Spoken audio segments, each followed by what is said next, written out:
نوجوان جوان ہوتا ہے تو اس کی آرزو کیا ہوتی ہے؟ اچھا گھر مل جائے، اچھی گاڑی مل جائے، اچھی بیوی مل جائے اور اڑ کے یورپ چلا جائے۔ اس کی زندگی کا یہی منصوبہ۔ کیا بتائیں احباب، کیا کارنمایاں کر گئے، بی اے کیا، نوکر ہوئے، پینشن ملی اور مر گئے۔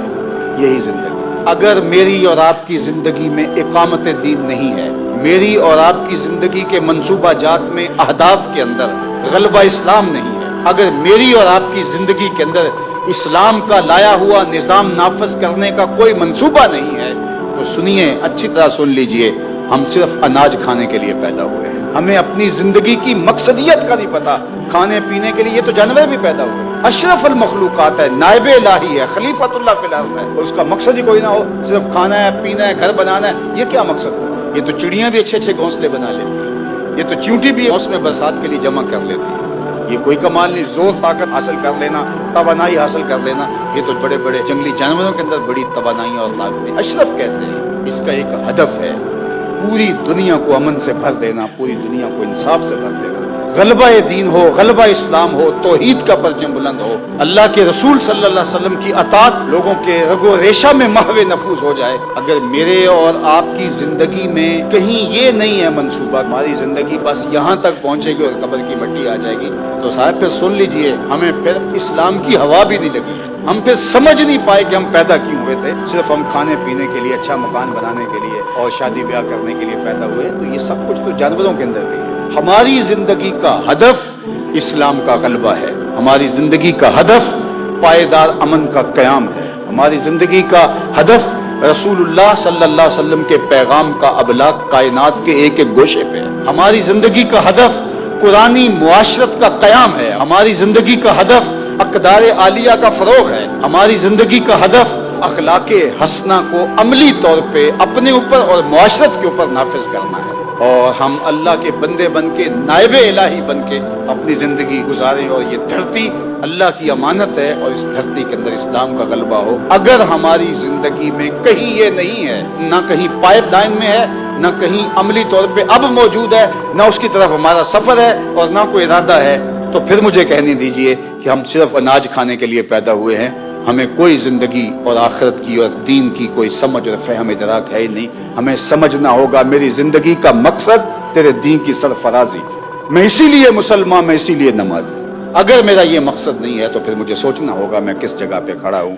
تو معال کار، معاد، ہمارا مقصود، ہماری آخرت، ہماری منزل تبھی منزل بنتی ہے اگر یہ اہداف ہمارے سیٹ ہوں۔ یہ ہماری ذیلی ضرورتیں، کھانا پینا، اچھا گھر، اچھا مکان، یہ ہماری ذیلی ضرورتیں، ظاہر ہے ہم بشر ہیں اور کچھ بشری تقاضے ہیں، یہ چلتے چلتے زندگی میں ساتھ آتے رہتے ہیں، ملتے رہتے ہیں، ان سے تلطف، ان سے تمتع، ان سے نفع ہم پاتے رہتے ہیں، لیکن آگے بڑھتے رہتے ہیں۔ ہدف ہمارا اور ہے، ہدف اس کو کہتے ہیں کہ جس کی طرف نظر ہو، جو مرکز نگاہ ہو، جس کو حاصل کرنا آپ کا مقصود ہو۔ اور اللہ کے محبوب علیہ السلام نے فرمایا کہ میری مثال ایسے ہے جیسے کوئی مسافر چند لمحوں کے لیے کسی درخت کے نیچے سستانے کے لیے ٹھہرے۔ تمہاری دنیا سے مجھے صرف اتنا سروکار ہے۔ تو آئیے میں اور آپ اپنی زندگی کو دیکھیں کہ ہم کیا کر رہے ہیں، ہمارے اہداف کیا ہیں، اور بچپن سے جو ہی پروان چڑھتے ہیں ہمیں ماں کیا سبق دے رہی ہے کہ بیٹا تو اتنا امیر ہو جائے، تو اڑ کے یورپ چلا جائے، تیرے پاس اتنی دولت ہو، تیرا ایسا گھر ہو، تیرا ایسا بنگلہ ہو، کیا یہ مقصود ہے؟ ہماری ماضی کی مائیں تو یہ نہیں دیتی تھی، وہ تو بچہ پروان چڑھتا تھا تو کہتی تھی تو محمد عربی کا غلام بننا ہے، تو نے اسلام کا مجاہد بننا ہے۔ وہ مائیں کہا کرتی تھی، صلاح الدین ایوبی کی ماں نے ان کو کہا تھا نا کہ بیٹا جلدی جلدی بڑا ہو، تو نے مسجد اقصیٰ کو واپس لینا ہے۔ تو جب مائیں یہ کہتی ہیں تو بیٹے اپنی زندگی کا وہ ہدف طے کر لیتے ہیں، گول سیٹ کر لیتے ہیں، لیکن جب مائیں کہتی ہیں کہ نہیں نہیں پتر دیکھ، شریک کہاں چلے گیا اور ہم کہاں رہ گئے، ہم نے بھی یہ بنانا، یہ بنانا، یہ صاحب ہماری زندگی کا ہدف نہیں ہے، یہ اچھی طرح سے ہمیں اپنے ذہن سے نکال دینا چاہیے۔ یہ چلتے چلتے راستے کے اندر مل جائے تو بسم اللہ، وہ ایک گاڑی کے پیچھے لکھا تھا مل گئی روزی، نہ ملا تو روزہ۔ ہم چلتے جائیں گے، مل گئی تو روزی، نہ ملا تو روزہ، مقصد اسلام کے غلبے کا، مقصد اسلام کے جھنڈے کو کائنات میں اونچا کرنے کا۔ آئیے میں اور آپ اپنے مقصد حیات کو سمجھیں اور اس کو پانے کے لیے جد و جہد کا آغاز کریں۔ ادارۃ المصطفیٰ، یہ خطبہ جمعہ ہمارے اہداف، ہمارے طلباء کی تربیت، ہمارا نظم، یہ ایک مربوط مقصد کی خاطر آگے بڑھ رہا ہے۔ اس معاشرت کے اندر جو مادیت زدہ ہے، ہم وہ کامیابی تو شاید حاصل نہیں کر پائے، لیکن الحمدللہ شعور اور فہم اور ادراک کا نور جب آگے بڑھے گا تو حالات اور راستے نکلتے چلے جائیں گے. آ ملیں گے سینہ چاکانے چمن سے سینہ چاک، بزم گل کی ہم نفس باد صبا ہو جائے گی، شبنم افشانی پیدا کرے گی میری سوز و ساز، اس چمن کی ہر کلی درداشنا ہو جائے گی.